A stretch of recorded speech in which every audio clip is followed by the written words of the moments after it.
Radio Eternidad, impactando el presente con un mensaje eterno. Sean muy bienvenidas, queridas hermanas y amigas, a este programa Mujeres en la Verdad, una producción del Ministerio de Mujeres de la Iglesia Cristiana Oasis y de esta emisora Radio Eternidad. Qué bueno que están con nosotras. Hoy vamos a tratar de un tema que yo sé que toca el corazón de muchas mujeres porque tiene que ver con buscar la felicidad. ¿Quién no quiere buscar la felicidad? Yanini. Yo soy Ruth Delany Almonte, para las que no me conocen, y está conmigo Yanini de Martínez. Sí, y con ella vamos a estar hablando de este tema, porque yo creo que de una manera u otra todos estamos buscando la felicidad. En muchas ocasiones nosotras oramos al Señor pidiendo que haga algo en nuestras vidas porque entendemos que eso que Él nos va a dar o nos va a quitar podría ser lo que traería a nuestras vidas felicidad. Sin embargo, no ocurre así siempre, ¿verdad, Yanini? ¿Qué es lo que realmente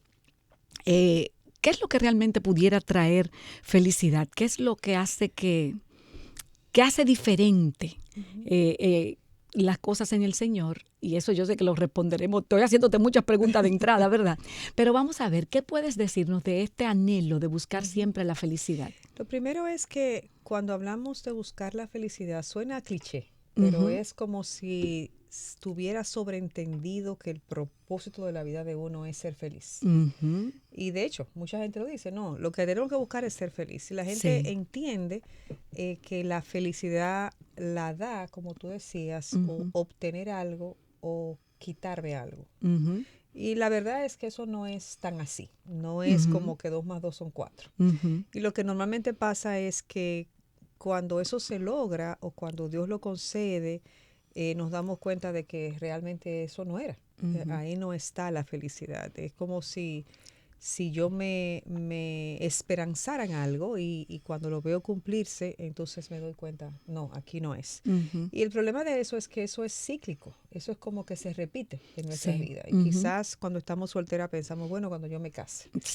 O quizás cuando me caso, no, cuando tenga un hijo. O quizás después no, cuando tenga mi casa propia, cuando tenga mi carro propio. O cuando sea profesional, o cuando vaya a algún lugar en particular, o cuando conozca tal país, o cuando vaya a Europa. Uno le puede poner el nombre que uno quiera, porque en cada persona eso puede ser diferente. Pero el problema está, Ruth, en cuando vemos que eso es cíclico y que las cosas no me están dando el estado de felicidad que yo quisiera, ¿cómo eso puede producir laceraciones en mi vida, en mi corazón, desilusión, y yo hasta llegar a pensar, bueno, esto no es, y esto no es, y esto no es? Es como el niño con el juguete nuevo, ¿verdad? Ya tengo el último juguete que salió o el último videojuego, pero realmente no, ahora yo quiero otra cosa, ¿verdad? Entonces ahí uno pudiera quizás poner en una raya en blanco lo que a cada quien le ponga su nombre, ¿verdad? Lo que para cada quien es cierto. Pero al fin y al cabo nos vamos a dar cuenta que realmente ahí no está la felicidad. Y tú has mencionado, Yanini, un listado de cosas que yo sé que es mucho más largo, que son anhelos que creemos nosotros que pueden traernos felicidad. Sin embargo, ¿es malo orar por estas cosas realmente, aunque no sean la felicidad definitiva? Podemos pedirle al Señor. ¿Qué dice la palabra del Señor en torno a aquello que para nosotros puede ser motivo de felicidad? No es malo orar por eso. Uno pudiera pedirle al Señor, porque no, Señor, quisiera tener un esposo, que sea un esposo conforme a tu corazón, o quisiera tener un hijo, o X cosa, ¿no? Y no es malo pedirlo, o no es malo anhelarlo, tampoco es malo orar por eso. El punto es, y quizás lo que cambia la situación es cuando yo estoy poniendo mi esperanza ahí, ¿verdad? En eso. Exacto. De que eso es lo que te va a hacer feliz. Y el punto es, como dice la palabra, que nuestras vidas son vanas. Nuestras vidas van de vanidad en vanidad. Es como si uno quisiera algo y bueno, ya eso no es, eso es vanidad y ahora quiero otra cosa. Y hay un versículo en Eclesiastés 1:2 que dice, vanidad de vanidades. dice el predicador, vanidad de vanidades, todo es vanidad. Y así es. La palabra vana se refiere a algo que no tiene mucho asidero, que no tiene mucha, que se esfuma, como el humo, ¿verdad? Ahora creo que lo tengo y realmente se va.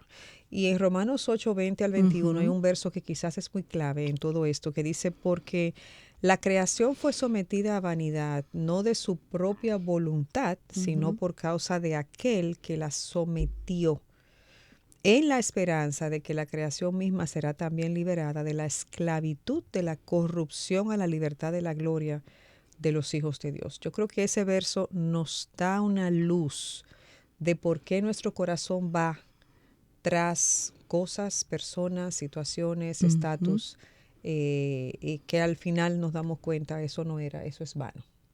Eso es vano.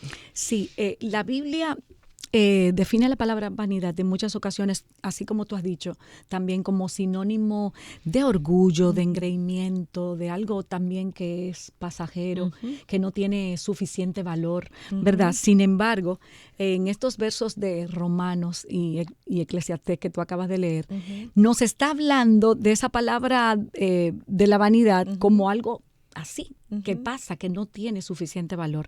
Sin embargo, nosotros estamos entonces permanentemente buscando la felicidad en lo vano, porque ahí lo afirma la palabra, que todo es vanidad. Entonces, realmente, ¿cuál es el problema? ¿Por qué se da esto en nuestro corazón? Bueno, yo creo que Romanos es claro cuando dice ahí que nuestro corazón fue sujetado por el mismo Señor a buscar eso que quizás entendemos que nos va a llenar, pero por causa de Él mismo hacernos ver que Él es la solución, ¿verdad? Y el problema, como te decía ahorita, no es quizás qué tanto yo puedo orar o si puedo orar o no por eso que yo quiero. El punto es qué lugar ocupa eso que yo quiero en mi corazón. ¿Qué tanto eso ocupa un lugar preponderante en mi corazón? Porque obviamente ese anhelo puede ser muy fuerte, pero también lo que eso ocupa en mi corazón puede también ser muy sutil y llegar a ocupar el lugar de Dios. Y sabemos que Dios es muy celoso con esto. Y quizás podemos verlo como de dos perspectivas diferentes. Uno es, bueno, Dios dice claramente en mi vida, la vida de nosotros es vana, vamos a ir tras vanidades, eso es como la tendencia de nuestro corazón. Pero por otro lado, el mismo Dios diciendo, es como que la pieza que falta en ese rompecabezas tiene nombre y es Cristo. Solamente Dios puede hacernos o encaja perfectamente en esa pieza porque fuimos creados así. Como que ese vacío interno, como algunos le llaman vacío existencial, está hecho para que solo una pieza que se llama Dios pueda llenar, pueda encajar perfectamente ahí, definitivamente. Cuando tú hablaste de dos perspectivas, ¿verdad? Y entonces sabemos que el corazón se inclina a lo vano y realmente lo que está llevándonos es a descubrir que solo Dios puede satisfacer nuestras vidas y que la plenitud, que en este caso en el Señor, esa vida abundante, sinónimo de felicidad para el cristiano, es solamente en Cristo. Y que podemos pasarnos entonces la vida buscando cosas, creyendo que vamos a encontrar ahí lo que necesitamos y no, y para decepcionarnos y saber que no es así. Claro, y como yo te decía, el peligro está en cómo esto ocupa o puede ocupar un lugar preponderante en mi corazón, para luego darme cuenta, eso no es, ¿verdad? Sin embargo, es como cuando busco y hago todo para alcanzar eso, puedo estar llegando a tener un ídolo funcional en mi corazón. Y digo funcional porque me funciona en cierto momento. Me puede funcionar luchar por esto, ir en pos de esto, lo obtengo y por un tiempo voy a estar satisfecha, pero luego eso se cae. Entonces puede funcionar por un momento determinado, pero al cabo volvemos a sentir esa ese mismo vacío de nuevo, porque no estamos yendo o estamos viendo esto y nos estamos aferrando a esto como la tabla de salvación. Entonces ahí, como te decía, quizás podemos ver dos perspectivas, cómo Dios lo está planteando en su palabra y cómo realmente solo Él puede llenar ese vacío. Y creo que hay un pasaje que puede ilustrar perfectamente esto, que es el pasaje de la mujer samaritana. Sí. Porque podemos ver ahí la perspectiva de la salvación, pero también podemos ver cómo esta mujer podría estar buscando lo que ella quería en un esposo en este caso. Sí. Y claramente el pasaje es muy amplio y vamos a leer una parte de él, pero ¿qué es lo que estamos viendo aquí? Jesús y sus discípulos iban hacia Galilea, le era necesario pasar por Samaria porque quedaba en medio de las dos ciudades. Y dice que cerca del mediodía hacen una parada y por la hora del día que es, podemos asumir, bueno, estaban caminando, podían estar cansados, tener calor, tener hambre, y hacen una parada y mientras los discípulos van a ir al pueblo a buscar algo de comer, viene una mujer al pozo a buscar agua. Y entonces el Señor le pide a ella agua. A ella le parece extremadamente extraño que un hombre que no es samaritano, que es judío, le está pidiendo agua a una mujer. Y primero porque los judíos samaritanos no se llevaban bien y segundo porque es un hombre que se está dirigiendo a una mujer que no era la costumbre. Exactamente, no era la costumbre del momento. Y entonces se extraña más todavía cuando la respuesta del Señor es: si tú supieras quién soy yo, tú serías la que me pedirías a mí agua y yo te daría agua, ¿verdad? Esa agua viva. Y ella no entiende a qué él se está refiriendo. Ella piensa que realmente se sigue refiriendo a esa agua física que está ahí en el pozo. Y quizás, Ruth, tú pudieras leer en Juan 4, del 13 al 19, para que veamos ahí algún momentito. Cómo no, vamos a leerlo. Dice en Juan 4, del 13 al 19, como dices, Jesús le respondió: todo el que beba de esta agua volverá a tener sed, pero el que beba del agua que yo le daré no tendrá sed jamás, sino que el agua que yo le daré se convertirá en él en una fuente de agua que brota para vida eterna. Señor, le dijo la mujer, dame de esa agua para que yo no tenga sed ni venga hasta aquí a sacarla. Jesús le dijo: ve, llama a tu marido y ven acá. No tengo marido, respondió la mujer. Jesús le dijo: bien has dicho, no tengo marido, porque 5 maridos has tenido y el que ahora tienes no es tu marido. En eso has dicho la verdad. La mujer le dijo: Señor, me parece que tú eres profeta. Mira qué extraña esta conversación. Están hablando de agua y el Señor trae un elemento totalmente diferente, adicional, que es el esposo. No era un requisito que ella tuviera a su esposo con ella buscando el agua, pero tampoco era un requisito, no era algo necesario que ese esposo estuviera ahí para que el Señor le diera agua, ¿verdad? Sin embargo, él le dice: trae a tu marido. Y pudiéramos pensar que probablemente le estaba usando una estrategia para que ella misma fuera confrontada con su realidad y se diera cuenta de que ella había probablemente estado buscando en esposos lo que a ella le hacía falta en su interior. Entonces ya obviamente era como buscar la pieza que le faltaba a su corazón en un esposo y ya iba por 6. Entonces por eso es que el Señor le dice: bien has dicho, no tienes marido y con el que tú estás ya, el 6º marido, o sea, definitivamente hay algo está pasando aquí. Pero esta misma mujer está siendo confrontada con su misma realidad. Por eso ella le dice: me parece que tú eres profeta. O sea, primero, ¿cómo tú no me conoces? ¿Cómo tú lo sabes? Pero ella había estado siendo confrontada con una realidad que ella misma debía darse cuenta que realmente ella estaba buscando en un esposo lo que solamente Dios le podía dar. Fíjate, Janini, a propósito de todo eso que estás diciendo, la mujer samaritana nos presenta perspectivas diferentes de la necesidad del ser humano.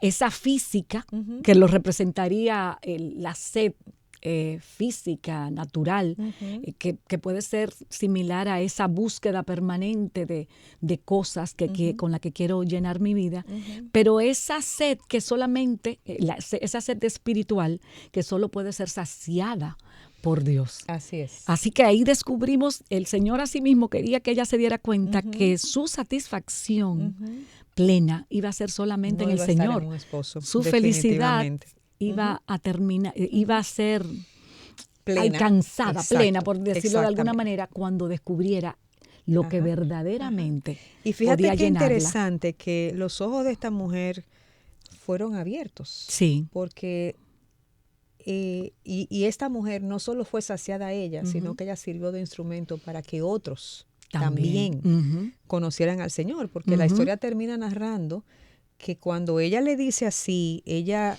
lo que dice es, voy a buscar. Ella fue al pueblo a buscar a su gente, estamos hablando de Samaria, y dice que el Señor duró 2 días en aquel lugar y que mucha gente conoció al Señor. Quiere decir que en el caso de ella, vemos retratada la vida del creyente cuando tiene ese encuentro con Jesucristo, cuando puede conocer al Señor y cómo esa agua que salta para vida eterna, esa manantial que brota, también es de bendición a otros, porque otros pueden ver en mí y a otros le puedo compartir de lo que el Señor está haciendo en mi vida y por ende también pueden tener la bendición de conocer al Señor. Entonces definitivamente el punto es, y quizás viendo esto como la primera perspectiva, el punto es saber que esa sed espiritual interna, esa pieza que falta en el rompecabezas de mi vida, de tu vida, de la vida de cada uno de nosotros, tiene nombre. Y ese nombre es Jesucristo. Amén. En esta primera perspectiva podemos ver claramente cómo la sed interna, el vacío interior que todos tenemos, y según mismo Romano, es que fuimos creados así a propósito.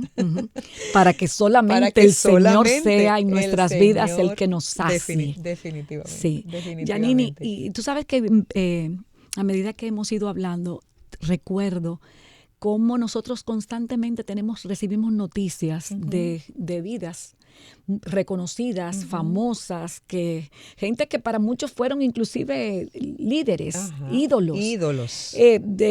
Porque se entendía que en ellos estaba la felicidad, porque lo tenían aparentemente todo.